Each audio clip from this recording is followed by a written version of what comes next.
Hello, Pally. I'm Anushka. Today's Thursday, November 16th, and we have a new segment of What Do You Think?, the Turkey Trot, and a Bulletin announcements coming up in today's episode. But first, today's daily pick was sent in by Selena Zhu. She captioned the pick, Diabetes Oreo. That looks like one massive Oreo. Make sure you fill the rest of your plate with healthy food options. Thanks for that, Selena. If you want your pick featured on the air, be sure to tweet it to us at Pally InFocus. Here's today's campus bulletin. The Palo Alto Teen Advisory Board is hosting their Bath Bombs and Boba event this Friday, where participants will learn how to make both bath bombs and boba. The fun takes place this Friday from 5 to 8 p.m. at the Teen Center in the Mitchell Park Library. Also on Friday, the Teen Arts Council is hosting their Point B Poetry Jam. Iambic Pentameter will flow this Friday from 7 to 9 at the Mitchell Park Community Center. Bring a poem or share or come to listen. There will also be some laid-back music and snacks, so feel free to come in your PJs. Attendance is free.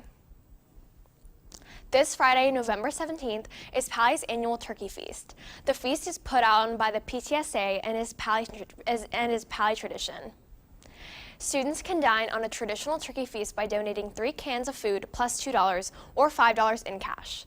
Students with dietary restrictions can participate too, because vegetarian and gluten-free choices will also be available. Proceeds benefit the Ecumenical Hunger Program. To allow students and staff to enjoy the turkey feast, there will be a long lunch to accommodate and expand the lunch period. Students will attend all 7 periods, which will be 45 minutes each. YCS Interact is holding a meeting today at lunch in room 215. There will be food and a service project where you can earn 25 minutes of community service. Nora will be continuing the discussion on gun control. Nora?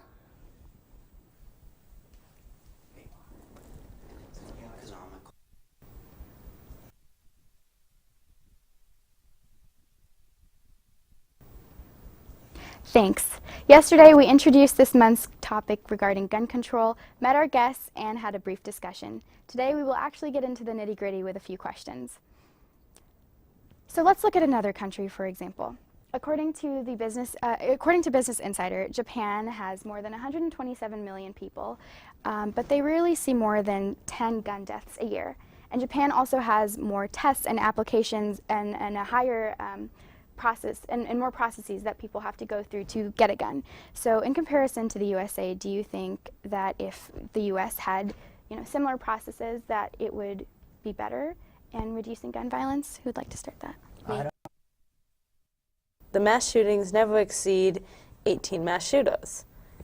And then all the way up in the top right corner, the United States has 90 mass shooters and a ridiculous number of guns, and really is an outlier from the other countries. So I think that's really clear evidence that if we had better gun control, we wouldn't have so many mass shooters. So just touching on the graph, we're looking at the means to commit violence, right? But my question is, do you reduce violence as a whole? So if I was to take the same scatter plot and graph terrorist attacks versus countries, right? Would we really see the U.S. as an outlier? For example, France, despite their gun control, is having issues with terrorist attacks. For example, the Nice truck attack, which killed, I believe, around 40 people. That wouldn't have been prevented through gun control. So my question is, does gun control simply change the means by which attackers kill other individuals? So just jumping back to Japan really quick. When you look at Japan, there's also a major issue of suicides, right? If you look at our issues with guns, I think nearly 2/3 of the deaths are actually suicide related.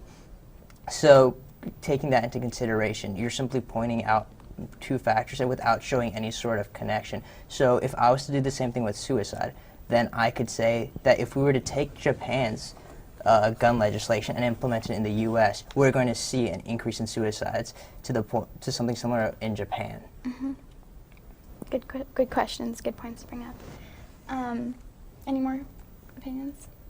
Allison? So just because some places have attacks using other vehicles, why should we make it easier for them? It's just because there's more than one way to do it, we shouldn't give them even more ways. If we took away their ability to get guns, then at least dramatically lowered their ability to get the guns, that is, then we could more easily estimate what the attack would come from and then it would be easier to stop it if there's less ways to do it. So my issue with implementing legislation like that is when you implement something like, let's say you outlawed all of assault rifles within the United States, right? That puts the obligation on law enforcement to go around and collect these firearms from law-abiding citizens. That takes away resources to go after attackers, right? So I want to see a piece of legislation that actually targets the individuals responsible for these attacks. I want law enforcement to focus on something that can actually catch these attackers. I don't want them to go after the means, because as I said earlier, my question is, by focusing on firearms, we're only going after the means. If they're ending up transitioning to other means such as trucks, we're not going to see an actual reduction in deaths. We're just going to see law enforcement wasting its time chasing firearms. Interesting. So let's move on to the next question. According to Leah Labresco, who is a statistician from the Washington Post, individuals who are at highest risk for gun use are middle-aged to elderly males and with mental health issues, and women menaced by abusive partners, and male youth from minority backgrounds who are involved in gangs.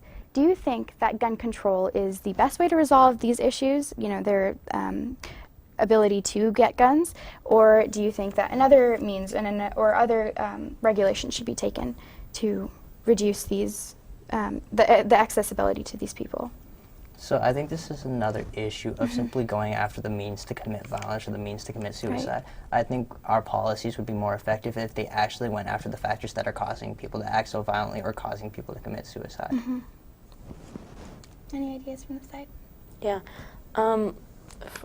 The guns, we're saying that the guns are good things, that we're taking away a right, and before we said that Benjamin Franklin said taking away an essential liberty was something really bad, but I'd just like to comment, why are guns suddenly an essential liberty? Because in the Second Amendment, it could also be interpreted that the government can't infringe on the state's right to have a militia, not the individual's right to own a gun. Also, additionally, back then, the guns were very different, because as here you can see that the Revolutionary era musket could only do a lot less damage than the gun can now. You had to load each bullet with some gunpowder, then put the bullet in and push some paper in so you couldn't fall out, and then fire it, and it would be a lot more time to consider. So even for people who are doing suicide, I think that would also lower the number of suicides if we had those guns, because it's a lot harder to do it. And so just saying the gun is really causing a problem. And also back then, when they made the amendment, people used guns to hunt their food, to defend themselves against Native American tribes fighting them, which obviously they were both attacking each other. It wasn't just one or the other. And also they had duels as a normal part of society with guns. So guns were a lot more normal back then, and now we're saying they're an essential liberty today, and I really don't agree with that. So by logical extension, if we're going to make the argument that our amendments don't apply as technology advances, then the First Amendment should not apply to the internet. Okay. Well, they're called amendments, so they can be changed. Not all of them have to be changed, but I feel if if people feel they're necessary to be changed, they're allowed to be changed to go with the life today. Sure. Okay. But just because something is capable, it does. So when you talk about, say, assault rifles, right, you talk about how it can fire so many rounds, so on and so forth, right? But you don't actually show whether there would actually be a reduction in murders, right? So, for example, if people end up transitioning to other means, right? Look at Timothy McVeigh in the Oklahoma City bombing. He killed 200 people with fertilizer. Yeah. He built a bomb out of fertilizer, right? So can you show me that if we were to implement your legislation, we aren't going to see a transition to another means of committing violence? So guys, I'm going to just have to stop you right here. That's all the time that we have for today's installment. I really enjoyed our conversation. Again, thanks for coming on, guys. Back to you. Well, that does it for us today. Remember, you can get the latest news from InFocus anytime, anywhere by checking us out at www.infocusnews.tv, or find us at InFocus News on Instagram and Facebook, and follow us at Pally InFocus on Twitter and Snapchat. Until next time, have a great day, Pally. Yeah. Okay. We can go together